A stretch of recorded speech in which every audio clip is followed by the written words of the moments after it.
Muchísimas gracias a la organización por haberme invitado a estar hoy aquí y a Malcolm por la amable introducción. Me han invitado para hablar esta tarde sobre los elementos clave, los aspectos clave sobre el 2015 respecto a la agenda de financiación. Probablemente la mayoría de ustedes sabrán ya que el 2015 va a ser uno de esos momentos clave, como hemos tenido otros clave como el 2005 y 2015 ahora, que son esos momentos muy definitorios en la historia de la colaboración o la cooperación para el desarrollo. En el tema de financiación para el desarrollo, el 2015 va a ser un año crítico, además. Hay dos aspectos clave. El 2015 es un año crítico para la agenda actual a la hora de democratizar la agenda de financiación internacional. Por la mañana ya nos han contado algunos aspectos sobre la necesidad de una mayor democratización de la agenda de cooperación. Pero incluso más allá de esta democratización, de esta agenda, necesitamos la democratización de la agenda de la financiación en general. Y creemos que el 2015 nos brinda oportunidades fantásticas para avanzar en estos términos. En cuanto a los procesos, pues va a haber dos eventos clave. Tenemos el proceso FFD, acrónimo en inglés del Desarrollo para la Financiación. Se celebrará en julio del 2015 una conferencia de las Naciones Unidas en Addis Ababa y luego tenemos la post-2015, la cumbre post-2015 que se celebrará en Nueva York en septiembre en el 2015, que también incluye un componente financiero. Bueno, vamos a remontarnos unos años y hablemos de la historia de la financiación para el desarrollo. A veces se dicen muy pocas cosas al respecto, pero hay que ir unos años más atrás. Bien, la agenda actual tiene más de 10 años. Comenzó con algunos debates en el 2002 en la comunidad internacional de cómo íbamos a financiar todos estos compromisos asumidos en las conferencias del 90 y a lo largo de la cumbre del milenio, Declaración del Milenio. La conferencia de Monterrey de la financiación para el desarrollo fue el primer momento clave en el cual la comunidad internacional se reunió y bueno, declaró oficialmente que las Naciones Unidas tenían algo que decir respecto a la financiación. Luego tenemos el consenso de Monterrey, que vino de ello. Es un acuerdo a nivel internacional, un acuerdo marco. Los Estados miembros de las Naciones Unidas lo firmaron y se identifican respecto a algunos aspectos de la agenda financiera. La cooperación para el desarrollo, la cooperación oficial es parte de esa agenda, pero solamente es una parte de una agenda mucho más amplia que abarca aspectos en términos de la regulación de financiación privada, nacional e internacional, versa sobre aspectos nacionales, movilización, comercio, deuda, aspectos sistémicos, es decir, en una agenda muy amplia, con una horquilla muy amplia. Segunda conferencia en Doha. Bueno, pues también se avanzó mucho en temas fiscales. Lamentablemente, lo que ocurrió en 2008, durante la conferencia de Doha, coincidió con el colapso de los hermanos Lehman, que ustedes recordarán, bueno, que fue cuando comenzó la crisis financiera internacional. Bueno, y de alguna forma la conferencia también se vio ensombrecida por la otra cumbre del 2020 que tuvo lugar, del 2015, perdón, que tuvo lugar más tarde. Bueno, la Conferencia de las Naciones Unidas sobre la crisis financiera tuvo lugar en 2009. La agenda de FFD fue una agenda dirigida o responsabilidad de los países que no son parte de la OCDE, que pedían un mayor papel dentro de las Naciones Unidas respecto a temas financieros, y lo que las Naciones Unidas han intentado siempre hacer es socavar el valor de la agenda FFD o los debates de las Naciones Unidas en términos financieros. Y eso es lo que pasó en Doha en 2008. Pero, además de los avances importantes de Doha, no hay que olvidar un acuerdo para organizar una gran cumbre internacional. Eso se celebró en junio del 2009 para tratar la crisis financiera, pero antes de ello, una comisión de expertos por mandato de la Asamblea General se organizó, y esta comisión de expertos elaboró un informe muy importante, el informe Stiglitz. Luego este informe se presentó ante la Asamblea General y a partir de ahí quedó en el olvido.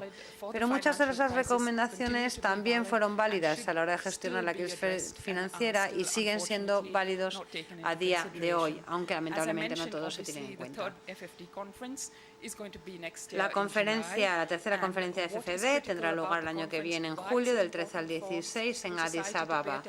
Es importante para la sociedad civil, sobre todo, porque va a ser la primera conferencia internacional en un año de tres conferencias muy importantes, la cumbre post-2015 y luego en diciembre tendremos la del clima. Hay componentes financieros en todas estas tres reuniones. En Addis Ababa esperemos que al menos la agenda financiera pues cobre más cuerpo. Bueno, como ya he mencionado, la agenda post-2015 también aborda otros temas relevantes, insoslayables. La mayor parte de los aspectos sobre los objetivos sostenibles de desarrollo no se tomaron en cuenta como parte de la agenda post-2015. Eso provino de la conferencia Río +20 sobre desarrollo sostenible, que tuvo lugar en 2012, en diciembre, recordarán. A partir de esta conferencia se lograron unos resultados positivos. Uno de ellos, por ejemplo, que la agenda post-2015 tenía que ser coherente con los objetivos del desarrollo sostenible y los resultados de Río +20. También se crearon dos entidades muy importantes que iban a influir de forma relevante el futuro. El Grupo de Trabajo Abierto, que es un organismo de las Naciones Unidas. Saben que hay 20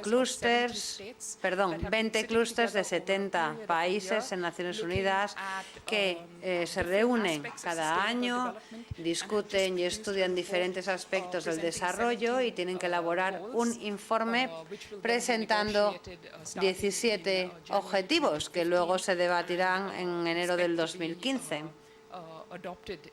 y que se espera que se adopten en la cumbre de septiembre. Y luego tenemos el ICESDF, otro acrónimo en inglés que no significa mucho, la verdad, dice la oradora. Es el Comité de Expertos sobre el Desarrollo Sostenible Financiero. Mandato, pues elaborar un informe presentando, incluyendo opciones para el desarrollo sostenible financiero. El grupo de trabajo tenía un foco mucho más amplio, es decir, todo ello mirado desde el punto de vista macroeconómico, el crecimiento económico, las relaciones, por ejemplo, entre el crecimiento y el desarrollo sostenible. Una perspectiva, como decía, mucho más amplia. El ICESDF se centraba mucho más en un nivel microeconómico, los obstáculos del crecimiento, etcétera, etcétera. Bien, el grupo de trabajo abierto también ha estudiado las vías de implantación de los objetivos de desarrollo sostenible. Estos medios pues, incluyen una serie de aspectos, como por ejemplo la capacidad local para implantar estas actividades, la necesidad de elaborar mecanismos de representatividad, responsabilidad a todos los niveles, etcétera, etcétera. Es decir, los medios financieros de la implementación, qué se necesita para poder llegar a conseguir esos objetivos de desarrollo. El ICSDF se centra en unas recomendaciones mucho más limitadas, más estrictas sobre el futuro del desarrollo sostenible financiero.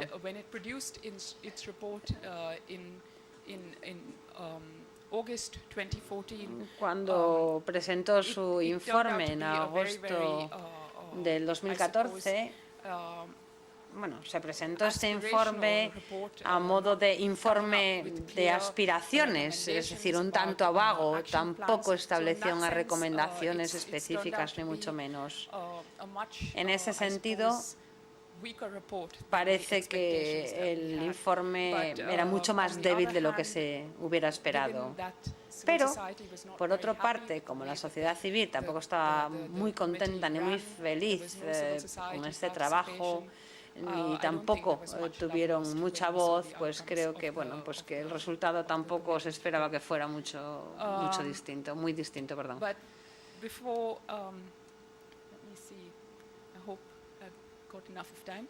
Espero contar con suficiente tiempo. Voy a invertir un poquito de tiempo ahora hablándoles de los posicionamientos de algunos actores importantes sobre los grandes momentos del 2015. Bien, empecemos con la Unión Europea. Interesante para todos nosotros su posicionamiento.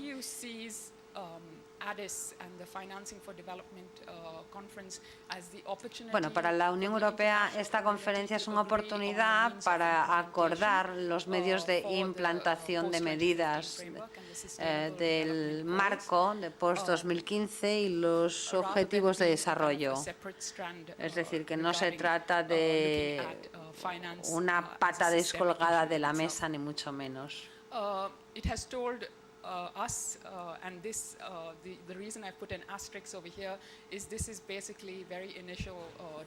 Básicamente, están en los primeros debates, estamos en los primeros debates con la Unión Europea, así que todo está todavía un tanto vago, pero la Unión Europea, su posicionamiento está siendo objeto de debate ahora mismo, así que todavía no podemos tomar este posicionamiento como oficial.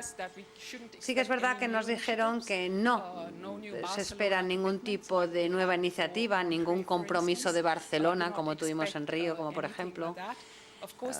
No va a haber nuevas iniciativas. Sí que es verdad que se va a reconfirmar el 0,7, compromiso 0,7, como ya se comentó esta mañana. Se va a ampliar la definición de la A o D, pero no se van a lanzar nuevas iniciativas ni compromisos. Nos han comentado que lo que quieren es fortalecer los compromisos ya existentes. En los últimos 24 meses hemos mantenido conversaciones con representantes de la Unión Europea y el mensaje que transmiten es que el énfasis se centrará en la financiación privada a la hora de implantar acciones. Bien, vayamos al sur. Posicionamiento de G77, que sabe que es el grupo de los países del sur de las Naciones Unidas. Tradicionalmente, cuando los países en desarrollo han hablado como G77.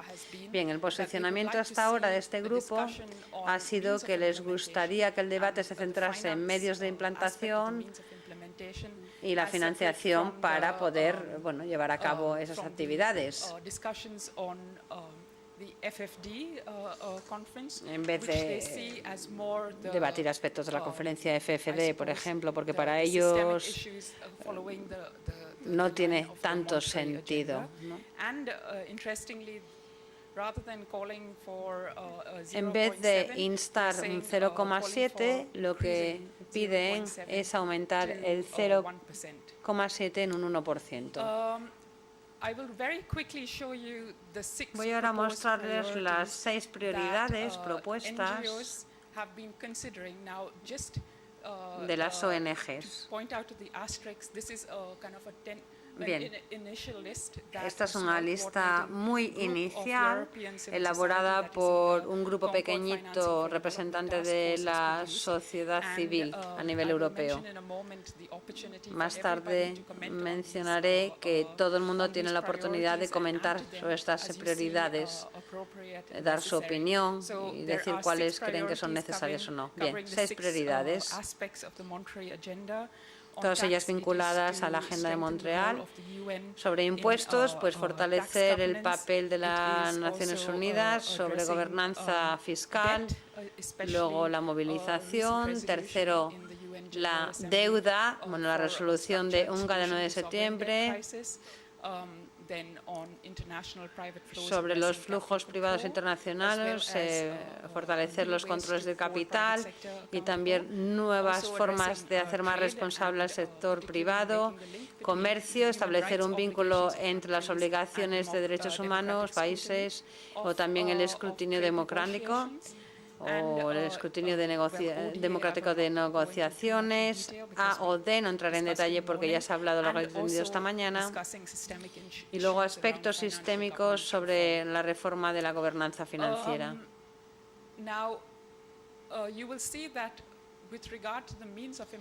En cuanto a los medios o los instrumentos de implantación de estas medidas, yo creo que es una horquilla mucho más grande que la financiera. Sí que es verdad que la financiación es uno de los pilares que permite que ese marco post-2015 llegue a ser una realidad. También se abordan aspectos sobre la regulación del sector privado, en cuanto a la coherencia política, la regulación y también mantener una mayor cooperación, es decir, una financiación solidaria. Estas serán, por tanto, las prioridades que la comunidad de las ONG va a negociar en el marco de post-2015. Bien, como ya les he mencionado antes, ustedes tienen oportunidad, todo el mundo tiene oportunidad de promulgarse al respecto, de dar su opinión, tanto en Addis como en Nueva York. Bien, ¿qué pueden hacer ustedes? Pues pueden unirse al grupo de trabajo FFD, el FFD Task Force, que incluye a diferentes actores, sindicatos, por ejemplo, también están representados, o el movimiento por un clima mejor. Ya están comenzando a hablar sobre la financiación respecto a la cumbre europea, pero también Addis.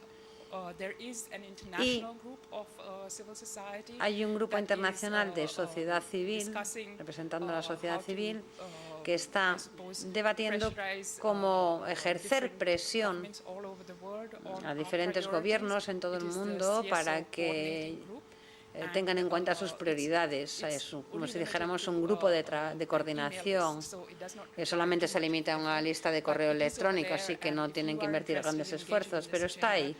Si tienen interés en implicarse, en ser activos, pues pueden participar, como ven. Les voy a dejar con las últimas 2 transparencias. Este sería el calendario de eventos para este año. Ven que aquí en septiembre, octubre, noviembre, diciembre, así que las cosas ya empiezan a coger forma. En octubre, Addis Ababa, en las Naciones Unidas, y a nivel de la Unión Europea también habrá reuniones, y la agenda post-2015, por ejemplo, que también va a tener en cuenta el tema financiero en diciembre. Y luego, como ven, bueno, pues otra agenda también muy apretada de enero, febrero, marzo, abril, mayo, junio, julio, septiembre, Tratarán sobre las negociaciones de los resultados de la cumbre post-2015 y también la reunión de Addis. Va a haber momentos de debate y también oportunidades para que la sociedad civil acudan a estas reuniones y presenten sus conclusiones, sus opiniones o sus posicionamientos.